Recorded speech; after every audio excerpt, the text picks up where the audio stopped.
Looking at the EU's current competition policies, where do you think there is room for improvement?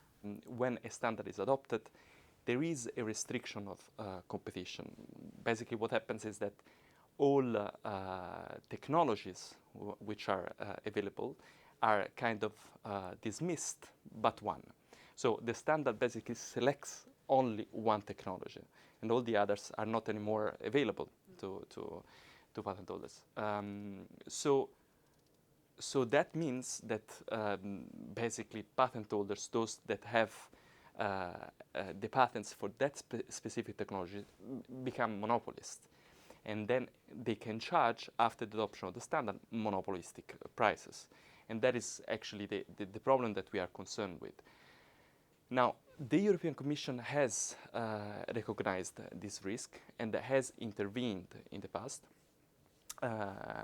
against these types of abuses, and is actually currently dealing with a number of cases that concern exactly this problem. For example, Google, Motorola, or Samsung.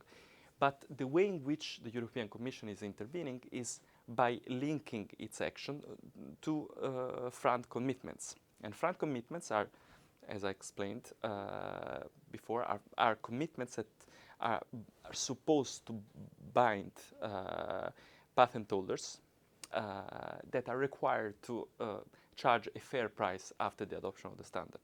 But these are contractual agreements. So since they are contractual agreements, one might wonder whether it should be just up to courts to deal with them.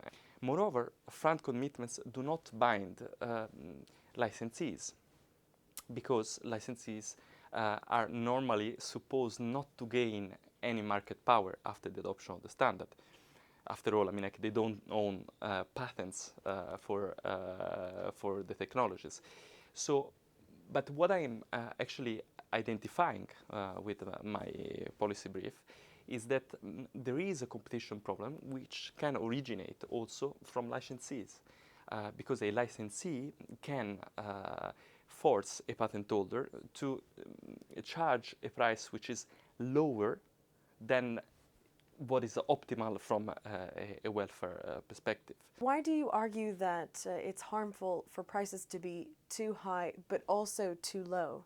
If prices are too low, the risk for consumers is that a patent holder is not rewarded enough for having developed the technology that was later on adopted as a standard. So that means that new patent holders, new developers, new innovative companies would have a lower incentive to develop technologies in the future, because they know that the price that they will be able to charge is actually lower than under normal conditions.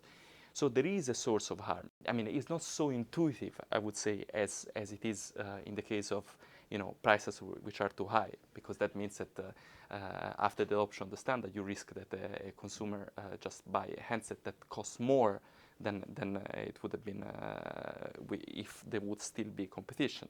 But it's still a very important source of harm, because that means that in the future, consumers should expect a lower innovation, so should expect fewer fancy technologies for the handset and so forth.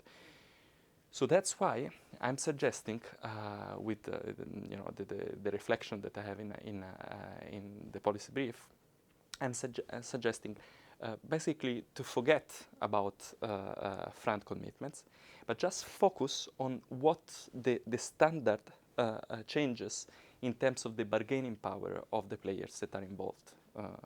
So if it is found out that the standard, by restricting competition between technologies, empowers a certain player, giving to this player a strong bargaining power, which it then uses to force too high rates or too low, then that is already enough to justify intervention of the European Commission.